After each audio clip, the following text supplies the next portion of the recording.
여기도 공실.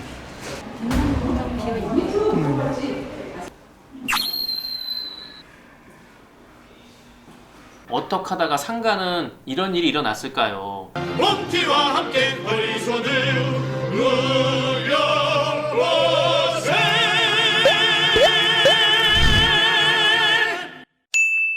안녕하세요, 홍태 인사드리겠습니다. 오늘은요, 서울의 대표적인 미니 신도시 헬리오시티와 미래 신도시의 상가 현황을 한번 살펴보도록 하겠습니다. 우선 헬리오시티 단지 안을 먼저 스케치해 보도록 하겠습니다.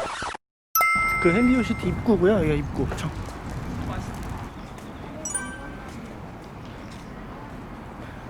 자동차가 없이 입구가 잘 돼 있어요.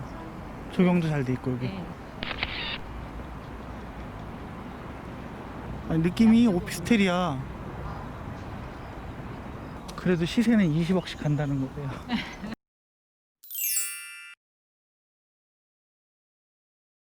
산책하기 좋네. 단지가 커서. 끝까지 걸어갔다 오면은 시간이 꽤 걸리겠네. 네. 여기 올라가 볼까요?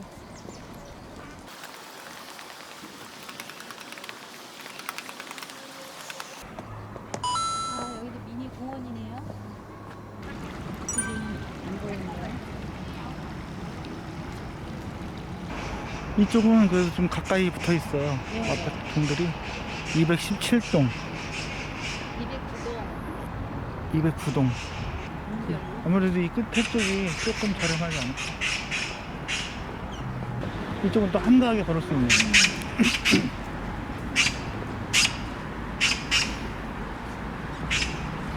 네, 여러분 어떠세요? 외부에서 볼 때는 아파트가 빽빽히 촘촘히 들어차 있어가지고 굉장히 답답해 보였는데 막상 단지 안을 들어가 보니까 예상보다 훨씬 괜찮습니다. 전혀 답답하거나 좁은 느낌이 들지가 않아요. 25평 9억 2천만 원 분양가의 아파트 헬리오시티가요, 지금 현재는 20억이 넘어가고 있습니다. 어마어마하죠? 5억 원대 전세금도요, 현재는 10억이 넘어 11억, 12억을 향해 달려가고 있다고 하네요. 아파트 가격 상승, 그 돌풍에 걸맞게 과연 이 헬리오시티 상가 동은 어떤지 살펴보도록 하겠습니다. 송파역 바로 앞에 그 상가 건물이 메인 상가인데요. 이게 지하 3층, 지상 5층입니다. 원스톱 쇼핑이 가능하다고 홍보를 하고 있는데 과연 원스톱 상가의 모습인지 현장을 들어가서 한번 보시겠습니다. 헬리오시티 상가입니다. 여기는 1층은 전부 다 부동산 들어있죠. 여기도 공실. 한 6, 7평? 이쪽은 다 차 있네. 그래도 1층 들렸다가 2층도 가봐요. 중앙부동산, 명성부동산, 가락학사, 다인, 무궁화부동산. 이쪽은, 이쪽은 다 공실이에요.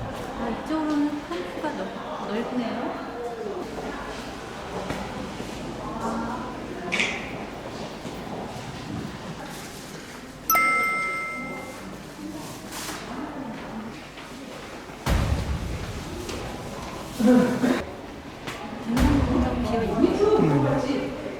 이게 어떨까?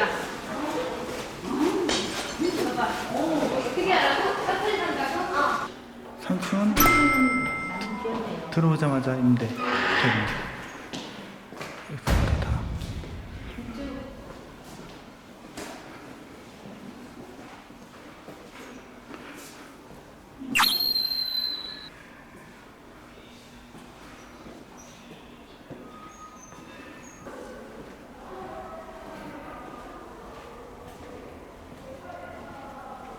자, 여러분 어떠세요? 아파트하고 다르게 상가는요, 2층부터 공실이 눈에 띄게 늘어났다가 3층으로 올라가니까 이거는 3분의 2가 공실이에요. 아파트는 지금 난리가 났는데 어떻게 하다가 상가는 이런 일이 일어났을까요? 1층의 경우를 보니까요, 전용 7평짜리가 보증금 5천에 월 350만 원이고요. 3층 같은 경우는요, 전용 22평인데 보증금 1억에 월 350만 원 월세고요.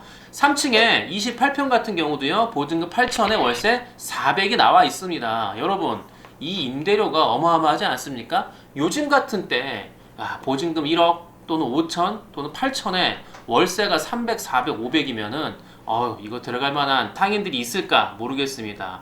문제는요, 이게 문제가 아니라 이 상가를 분양받은 사람들이 쉽게 임대료를 낮추지 못하는 게 이유입니다. 왜 그럴까요? 높은 분양가를 주고 상가를 내 소유로 받았는데 임대료를 이 정도를 받아야 내가 투자한 금액에 걸맞게 수익이 발생하는데 임대료를 낮추자니 본전 생각이 나고 결국에는 임대료를 낮추지 못하고 그냥 어떻게 하면 좋을까? 그냥 발만 동동 굴리면서 그냥 이러고 그냥 시간만 보내고 있는 거예요. 경기가 나아지면 좀 들어오지 않을까? 다음 달은 어떨까? 내년엔 좋아지겠지. 이런 생각으로 공실인데도 불구하고 임대료를 낮추지 않고 가고 있는 이유가 여기 있는 겁니다. 자, 아파트하고 너무나 극명하게 엇갈리는 그 헬리오시티 송파역 바로 앞에 있는 메인 상가를 살펴봤는데요. 그럼 이번에는요, 헬리오시티보다 3년 더 앞서 입주를 시작한 위례신도시의 메인 중앙타운 상가를 한번 살펴보도록 하겠습니다. 여기가 이제 중앙역이 들어오는 거겠죠? 중앙광장. 푸르지오도 있고.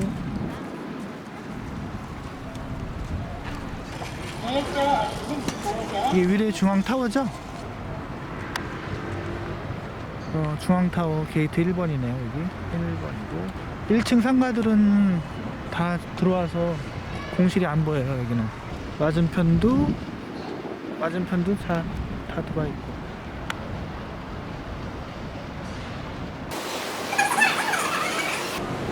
여기부터 공실이 있네.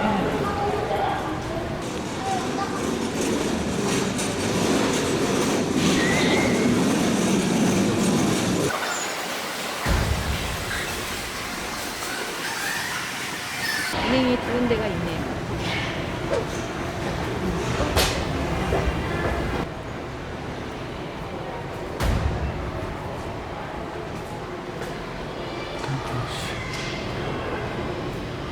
여기도 볕이 잘 들어서 좋은데 일단은 이렇게 안쪽에 많이 비어 있어. 예.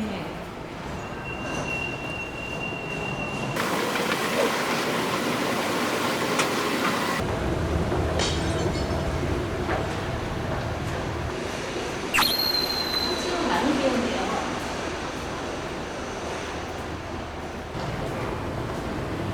많다는 거 같지?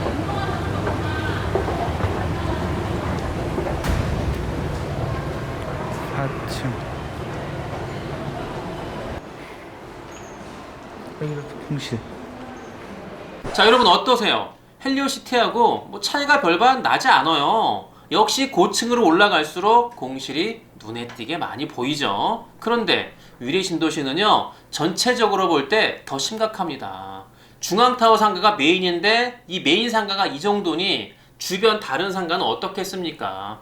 주변은요, 거의 공실 천국이에요. 제가 2019년, 그러니까 작년 초에 다녀갔을 때하고 1년 8개월이 지난 지금 보니까 그때나 지금이나 별반 차이가 없어요. 시간이 이렇게 거의 2년 가까이 갔는데도 불구하고 어떻게 입주가 이렇게 안 되고 아직까지 공실이 많을까? 도대체 어쩌다가 이런 일이 일어나고 있을까? 이유는 단 하나입니다. 수요 대비 공급이 너무 많기 때문이에요. 상가동을 너무 많이 진 것이 결국에는 수요 예측 실패이지 않을까 저는 생각을 하고 있습니다.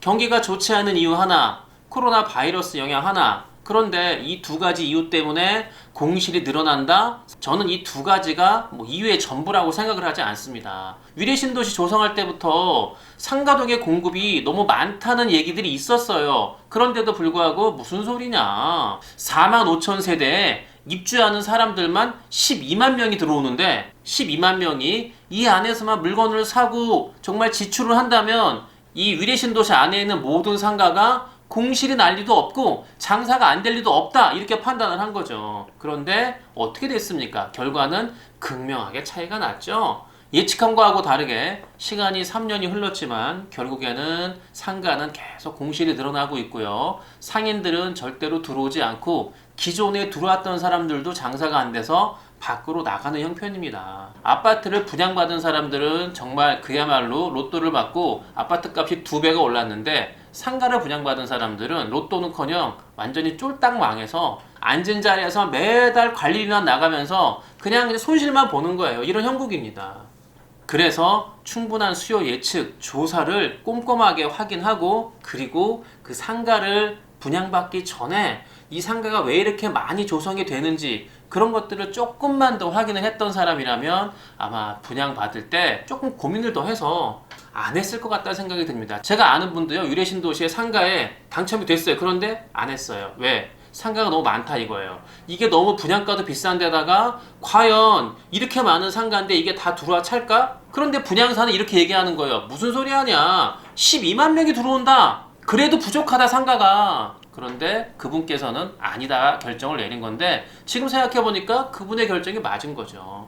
다시 강조드리지만은요, 여러분들은 경매든 분양이든 뭐든 이 부동산을 통해서 어떤 계획을 세울 때 지금 나의 여건, 현실, 환경에 맞는 방향 설정을 하고 정말 면밀한 계획을 세워서 나아가시라고 제가 권해드리고요. 친구 따라 강남 가는 거는요, 여러분들 경매, 부동산에서는 절대 안 됩니다. 남들 따라가는 거는 후발주자예요. 선발주자가 돼야 수익을 맛볼 수 있는 거지, 남들 다 먹고 남은 상에 후발주자 가서 먹다 남은 음식 찌꺼기만 바라보고 있으면은 배불리 먹을 수도 없고요. 먹다 남은 찌꺼기는 표현 가치가 없겠죠. 영양분이 없겠죠. 그렇기 때문에 여러분들은 앞서가는 사람이 되라 저는 말씀을 드리겠습니다. 지금 홍티경우의 라이브에서 여러분들한테 보여드리는 것도 결국 MPL이 뭐겠습니까? 아직까지는 많은 사람들이 참여를 못하고 있죠. 실행을 못하고 있죠. 도전을 못하고 있죠. 왜? 어렵다고 느끼는 거고 해본 적이 없으니까.